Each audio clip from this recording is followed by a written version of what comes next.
Hello, friends. This is part 3 of my 6-part series of reports on Off Track. What's wrong with Nashville's transit plan and what should we do instead? In a 2-part public forum at Belmont University in Nashville, Tennessee, Saturday, January 27, 2018, the Beacon Center of Tennessee explored those questions with 6 experts, each critiquing different aspects of the plan and or proposing alternate solutions. Some did each. The first panel's challenge was to answer the first question, what's wrong with the plan? Today, we highlight the presentation of Ron Schultes, the Beacon Center representative on the panel, and a big fan of Shark Tank, including the questions the Shark Tank panel asked before they decide to invest in one of the products being pitched to them. There's a series of questions that you should go through if you're going to be looking to spending so much money, if you're investing in a product, a company, or a program. So let's kind of go through some of those questions. I think what you'll find is that they'll always ask, how much are we investing? What is the cost, right? What is that upfront capital? How long is it going to take for me to get my money back or to recoup that investment? How risky is it? What are the challenges that it faces? And then what can we expect on the back end if that project or that investment is successful? So let's start to go through those. Now, the price seems to be a moving target.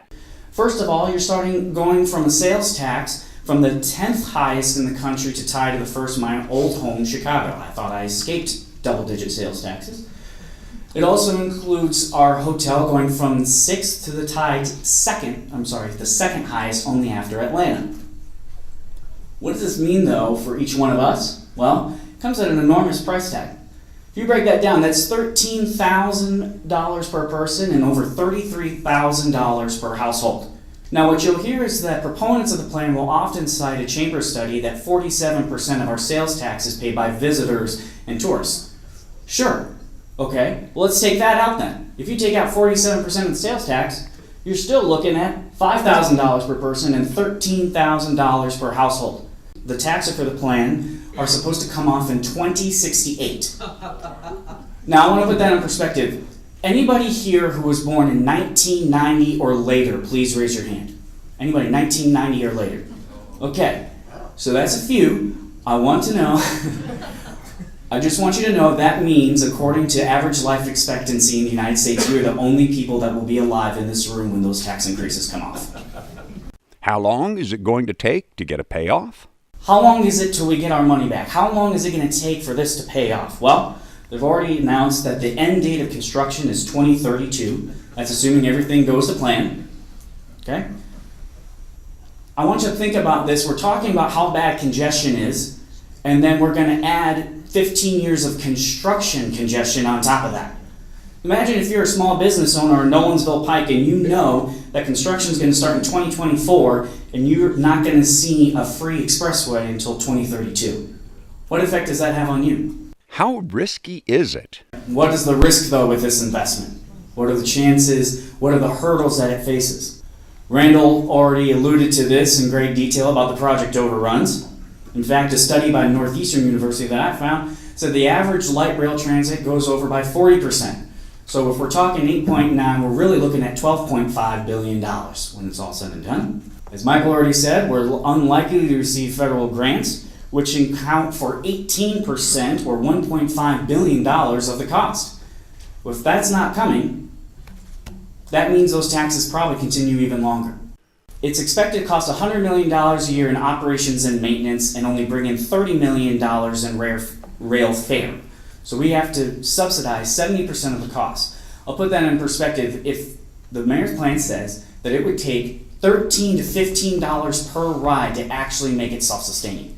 What is the payoff? There has been no estimates from the proponents of the plan as to how much it will actually affect congestion. So we're being expected and told at this point that we're going to be putting up billions of dollars for decades to come, and we haven't even been told what should we expect on the back end. The truth is not much. And I'll highlight one example. Honolulu approved a $5.2 billion rail line plan. Sound familiar? They've now been told that it's going to be $12.5 billion. And then they said originally it was going to reduce congestion by 18%. They've now downgraded that forecast to 1%. And I think the Music City Star really serves as a great pilot program for our city's demand and appetite for rail commuting effect. In 2006, when the Music City Star was created, the government estimated that there would be 1,500 riders daily, or 750 passengers. 1,500 rides daily in 2006. I want you to know in 11 years, it has never once, in one day, met that projection. In fact, for the first 3 years, it was about half that, at about 850. In fact, it was also the second least used rail line outside of Anchorage, Alaska. After Schultes had finished his presentation, the first three panelists sat down to answer a few questions from the audience before the intermission and the second panel. The questions provided an opportunity for the Cato Institute's Randal O'Toole to give his closing arguments. Given all the good information you provided as to why this plan doesn't make sense and why it's probably going to be very, very much more expensive than it is, how do you explain and what do you think the motivations are behind the people who are proposing it? Light rail is really good at doing one thing, and that's taking money out of taxpayers' pockets and putting it into contractors' pockets. Yeah. And the contractors then take some of that money and give it to politicians. And so when you look at the political campaign that's going to go on between now and May 1st, look at who's funding the other side of the campaign. It's going to come from engineering firms, construction firms. For example, Siemens is a company that makes light rail cars. They gave over $100,000 to the political campaign in Denver. And as soon as light rail won in that campaign, Denver gave Siemens a $100 million no-bid contract to build light rail cars for them. Well, the transit lobby is headed by an organization called the American Public Transportation Association, and they have a budget of about $25 million a year. And a lot of it comes from not transit agencies, but from rail contractors. And they spend that money telling people how great transit is, how great it's doing. They have press releases every year when transit ridership increases. They kind of play it down when transit ridership is falling, which it has been for the last several years, thanks to Uber and Lyft and things like that. But they are out there lobbying. The entire highway lobby in Washington, D.C., all the lobbying organizations that lobby for highways add up to less than $5 million a year, all their budgets. So the transit lobby is 5 times bigger than the highway lobby, and there's a good reason for that. Building a highway is like a commodity. It costs you about $5 million a lane mile to build a freeway. Light rail is costing, on average, $160 million a mile. There's enormous profits from this stuff. And so there's an enormous lobby effort behind it, and they're promoting it at Washington, D.C., they're promoting it at state levels, they're promoting it in cities all across the country. So you see, there's going to be millions of dollars spent on campaigns like this one to promote it. Does light rail produce gentrification? What we've seen is that you build light rail lines and you open up light rail stations, and nothing really happens to the neighborhoods except for they see an increase in property crime. But then the cities come in and say, well, nothing's happening, so now we have to spend hundreds of millions of dollars to get developers to come in and tear down existing houses and build multifamily housing so that we can get people concentrated living there so they'll ride the light rail. It's called transit-oriented development.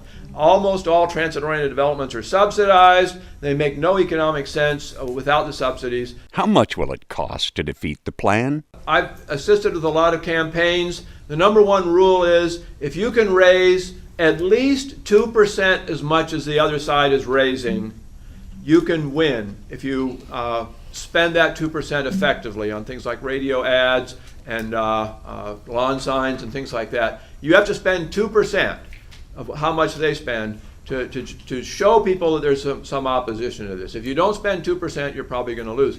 But you also have to take into account the amount that the transit agency and the government is spending. So you take the total campaign spending that the other side is doing and double that because the government's doing a lot of spending too. Your message is simple. It costs too much and it does too little.